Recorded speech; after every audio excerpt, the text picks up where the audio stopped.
ఏం చేస్తారు? ఓట్లు రాగానే తాయిలాలు ఇస్తారు, నలుగురు మత పెద్దల్ని మేనేజ్ చేసుకుంటున్నారు. ఈ అప్పీజ్మెంట్ పాలిటిక్స్ వల్ల అటు ముస్లిం సమాజానికి కూడా నష్టం జరుగుతుందని ఒకసారి వాళ్ళు కూడా ఆలోచించుకోవాలి. ఎంఐఎం కాంగ్రెస్ ఆడి ఈ రెండు ఆడేటువంటి నాటకంలో ముస్లింలు బలిపశువులు కావద్దని చెప్పి కూడా నేను ఈ సందర్భంగా వారికి కూడా హెచ్చరిక ఇస్తా ఉన్నా. కాబట్టి దయచేసి జూబ్లీ హిల్స్ కి నవంబర్ 11వ తారీఖున జరగనున్నటువంటి ఉప ఎన్నికల్లో ఏ చీకటి ఒప్పందం ఎంఐఎం పార్టీని పోటీ చేయకుండా చేసిందో చెప్పాలి. దేశంలో 7 ఎన్నికలైనా పోటీ చేసే సత్తా ఉన్న ఎంఐఎం భాగ్యనగరంలో ఎందుకు పోటీ చేస్తలేదు? ఎవరిని గెలిపించేందుకు ప్రయత్నం చేస్తా ఉన్నారు? టీఆర్ఎస్తో ఒప్పందం చేసుకున్నారా? కాంగ్రెస్తో ఒప్పందం చేసుకున్నారా? ఎవరితో మీ ఒప్పందాలు? మీ లాలూచి ఎవరితోటో ఒకసారి ఎంఐఎం ఓపెన్గా చెప్పాలి.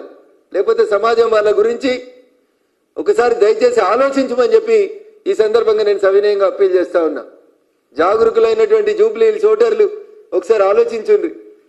10 ఏళ్ళు అధికారంలో ఉన్నోళ్ళు జూబ్లీ హిల్స్ స్లమ్స్ని ఏం మార్చిండ్రు? జూబ్లీ హిల్స్ రూపురేఖలు ఏం మారినాయి? ఒకసారి దయచేసి ఆలోచించండి. 10 ఏళ్ళ టీఆర్ఎస్ చూసిండ్రు, 22 నెలల కాంగ్రెస్ పాలన చూసిర్రు. దయచేసి ఈ దేశంతో పాటు 20 రాష్ట్రాల్లో ఎన్డీఏ ప్రభుత్వాలను చూస్తా ఉన్నారు.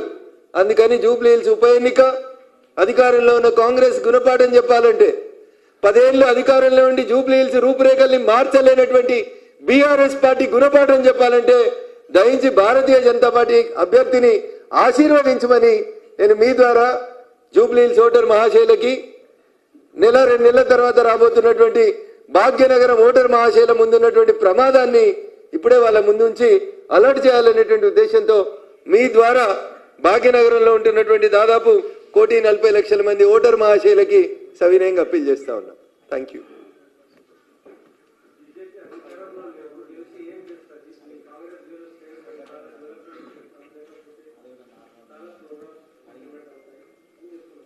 సో గెలిచిన 22 నెలల నుంచి వాళ్ళు ఇంప్లిమెంట్ చేసిన మంచి ప్రోగ్రాంలు, వాళ్ళకి నచ్చిన కాన్స్టిట్యున్సీ పేరు చెప్పమనండి, అడిగిపోయి మాట్లాడదాం. ఇది రూలింగ్ గవర్నమెంట్. 22 నెలలైంది. జూబ్లీ హిల్స్ ఎమ్మెల్యే గారు చనిపోయి దాదాపు 4.5 నెలలు వస్తుంది. ఈ 4.5 నెలలలో జూబ్లీ హిల్స్లో మీరు పూడ్చిన గుంతలెన్ని, మీరు తీసిన నాలాలెన్ని, మీరు కొత్త కట్టిన నాలాలెన్ని, కొత్తగా వచ్చిన డబుల్ బెడ్రూమ్లు ఎన్ని, కొత్తగా ఇచ్చినటువంటి రేషన్ కార్డులు ఎన్ని, కొత్తగా పెంచిన పెన్షన్ ఎంత, ఆడపిల్లలకు స్కూటీలకి పోసిన డీజిల్ పైసలు ఎన్ని, ఒకసారి లెక్క చెప్పుర్రి అంతే. ఇక అంతకంటే ఎక్కువ ఏముంటుందని అధికారంలో ఉన్న మీరు ఏం చేసిరనే చెప్పుర్రి. మీరిచ్చిన 6 హామీలు, మీరిచ్చిన కోర్తలు మాటలు ఏం చేసిరో ఒకసారి చెప్పుకుందాం. సో కాబట్టి రూలింగ్ పార్టీని ప్రశ్నించాలంటే మాకే ఎందుకు ఓటేయాలంటే, మేము ఒక్కలం గెలిచినా, ముగ్గురం గెలిచినా, 8 మందిని గెలిచినా ఎన్నడూ ఎవరికి తల వంచలే. మేము తల వంచేది, జవాబు చెప్పేది, జవాబుదారితనంతో ఉండేది కేవలం మా కోటేసినటువంటి ప్రజలకి, మా రాష్ట్ర ప్రజలకి తప్ప. టీఆర్ఎస్లో గెలిచిన వాళ్ళు ఏడున్నారన్న? 39 గెలిచిర్రు. ఏడున్నారు? 4 ఈనంగా పోతున్నారు, 5 ఆనంగలు పోతున్నారు, 10 మంది అడ్డుపోతున్నారు. నోటీస్ ఇస్తే ఒక ఆయన ఇటు అంటున్నాడు, ఒక ఆయన అటు అంటున్నాడు. టీఆర్ఎస్ గెలిచిన ఒక సీట్లో బై ఎలక్షన్స్ వస్తే గెలిచింది ఎవరో చూస్తున్నారు మీరు. ఆడన్ని మాయ మాటలు చెప్పి గెలిచిరో ఆలోచించుండ్రి.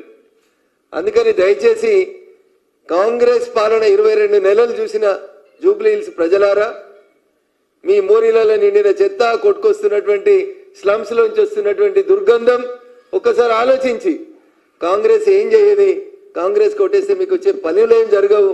కాబట్టి ఒకసారి భారతీయ జనతా పార్టీకి అవకాశం ఇస్తే ఖచ్చితంగా పారదర్శకంగా కేంద్రం నుంచి కొన్ని నిధులు తీసుకొచ్చి జూబ్లీ హిల్స్ నియోజకవర్గాన్ని కూడా మా కేంద్ర మంత్రి గౌరవనీయులు కిషన్ రెడ్డి గారి నాయకత్వంలో ముందుకు తీసుకెళ్లేందుకు ప్రయత్నం చేస్తామని చెప్పి ఈ సందర్భంగా తెలియజేస్తా ఉన్నాం.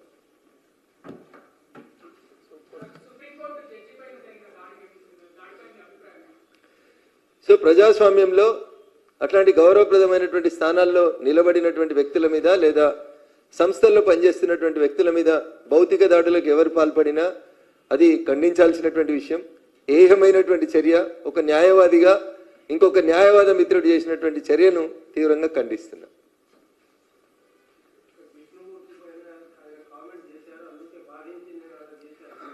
సో నేను వ్యక్తుల వ్యక్తిగత అభిప్రాయాల్ని గౌరవిస్తాను. అక్కడ ఏం జరిగిందో నేను ప్రత్యక్ష సాక్షిని కాదు.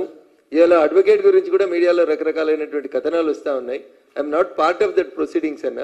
దాని గురించి బార్ కౌన్సిల్ స్పందించింది, గౌరవ సుప్రీంకోర్టు సిజేఐ గారు స్పందించిండ్రు. ఇంకా నేను దాని గురించి అంతకంటే ఎక్కువ మాట్లాడడం గౌరవ